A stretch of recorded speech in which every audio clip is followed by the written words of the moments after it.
Hey everybody, this is Safi and Marco Dish Out on Movies, the only movie review show on YouTube to review movies in terms of food. And it's just Marco here again today to talk to you about Alita Battle Angel. Today I'm reviewing a movie long past due. This is a very underrated film and is most known for it being compared to Captain Feminazi. And let me tell you, there's such a glaring difference between the two. Alita, a cyborg, has more emotion than the human Carl Manvers. To top that off, there's no agendas in Alita. There's just story, good characters, and good action. Wow, that's really hard. There's no unneeded subversions of expectations of male-oriented movies like taking away a love interest. You see that constantly in feminist movies. A woman's femininity and happiness is taken away to make them a boring and dull, quote, icon to little girls who, frankly, don't give a damn. And that's the truth. Because this movie just treats her like a regular character, not just special because she's a female, not special because she's a robot, not special because she's of a certain race. It's just it happened to be a girl who's this character, and her character is so cool. I got to admit, I'm not a big fan of sci-fi action movies. There's a reason we haven't reviewed like any, or maybe one or two on our channel. It's because I don't really watch them. And the more I watch them, the more I start to like them. So maybe this is like a door opener to some better movies like Blade Runner and such. I haven't even seen Blade Runner, but with this movie, I've gotten kind of sick of dystopian movies. So that's one of the things that kind of turned me off of seeing it in theaters. It doesn't really play that much on the dystopian thing like.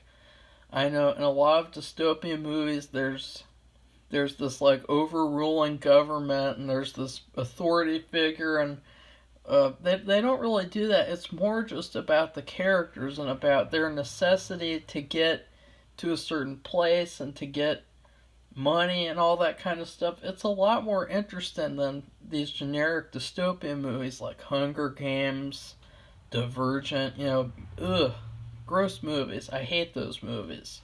So, with this movie, I liked it more and more as it went on. In fact, by the end, I really liked it a lot.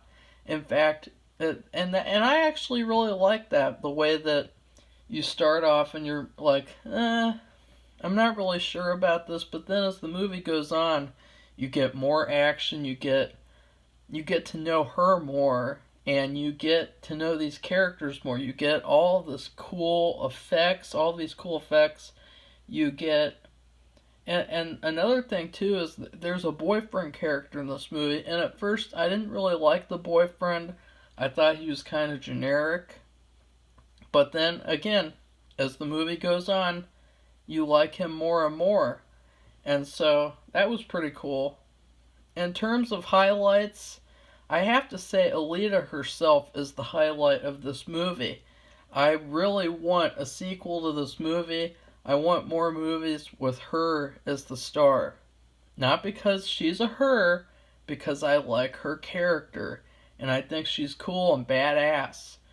And then for the downfalls, the only really weak part of the movie isn't really that weak at all. It's the music. And I've complained about music before. The music was kind of generic, except in a few key scenes. So, the music, that's about it. I mean, and also, even though I really liked Mahershala Ali, however you say his name, even though I really liked him, I feel like he could have had more of a character too.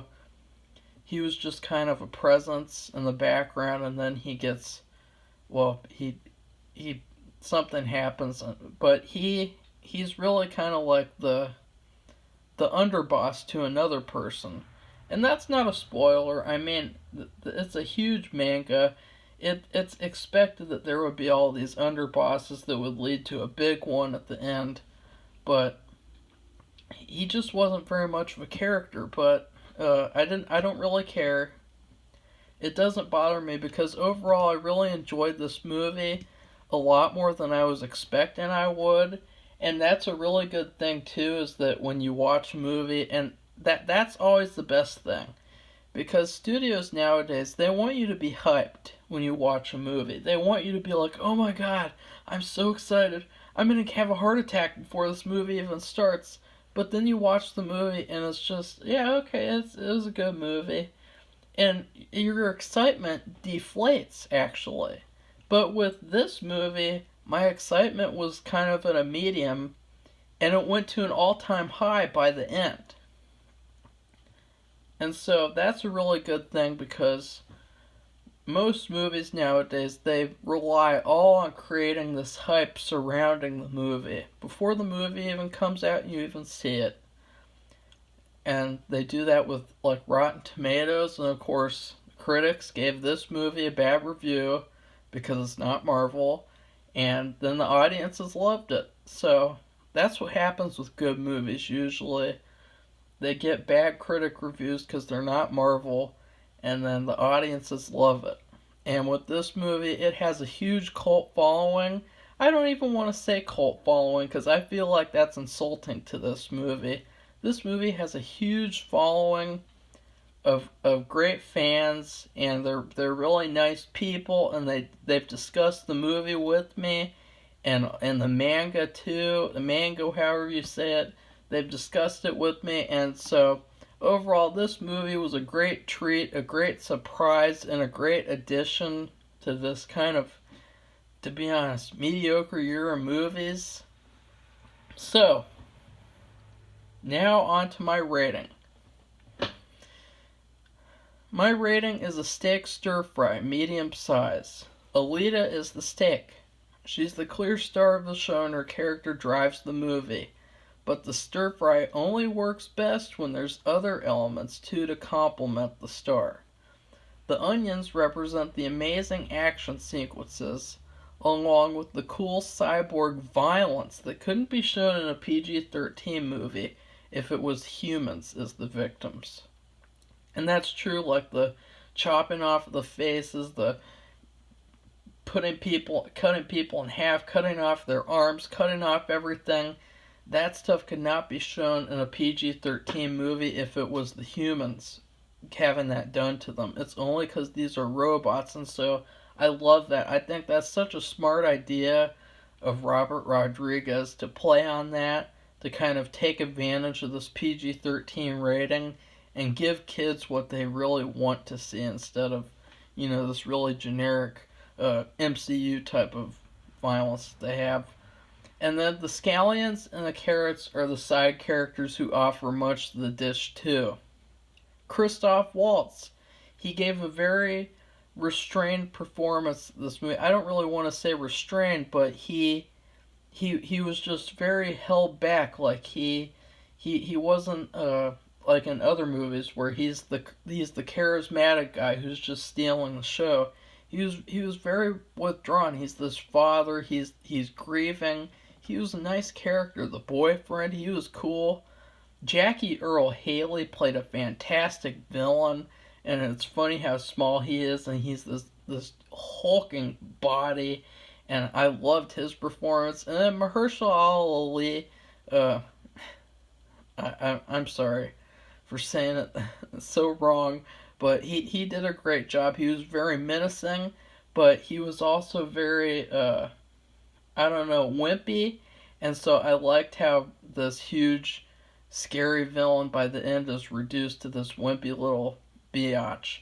And so the rice represents the fantastic foundation the movie has, a great script, and a great manga to base the movie off of. To tie everything together, the sauce represents James Cameron and Robert Rodriguez's power team-up. Without James Cameron's smart writing of female characters and world building, and Robert Rodriguez's usual cheap yet effective visuals and direction of these very inhuman characters, the movie would suck. The only weak part is the music. And then there's so many unanswered questions and a clear just begging. This movie is begging for a sequel. It has so much open-ended aspects at the end, so that's why this stir fry is a medium-sized dish and not a large one. It needs more so it can complete the story and not leave us feeling half full. And now, on to the spoiler section. My favorite scene of this movie is when Jackie Earle Haley kills the dog, and then she paints the dog's blood on her face, and then she goes down into the sewer, and she probably knows that she's gonna get destroyed, but she doesn't care because she's a warrior, and she goes down there, and he rips her apart, and even when she has nothing but just one arm left in her torso and head, she jumps up into the air and just punches the crap out of his eye and jams her hand into his eye. That was so cool and such an awesome moment. Far more empowering to women than anything in that awful Captain Feminism movie. And so I love that scene. Probably the worst scene would be the scene where she meets the boyfriend at the beginning, I guess. I was kind of like, is this really the direction the movie's going?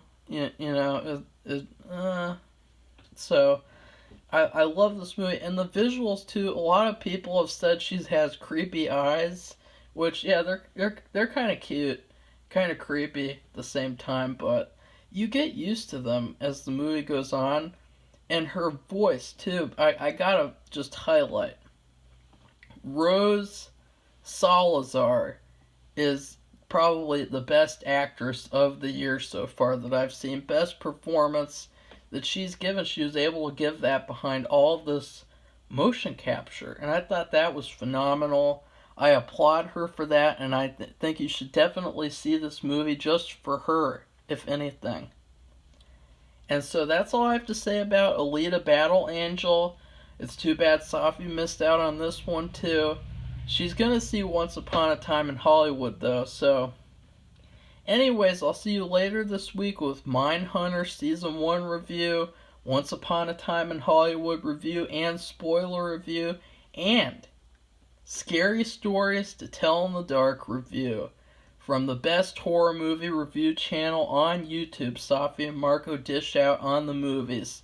Please take the time now to subscribe, hit the like button so that more people can see this. If you think other people would enjoy this video, share it with your friends and your family, and your dogs and your cats too maybe. And goodbye everybody, I'll see you soon.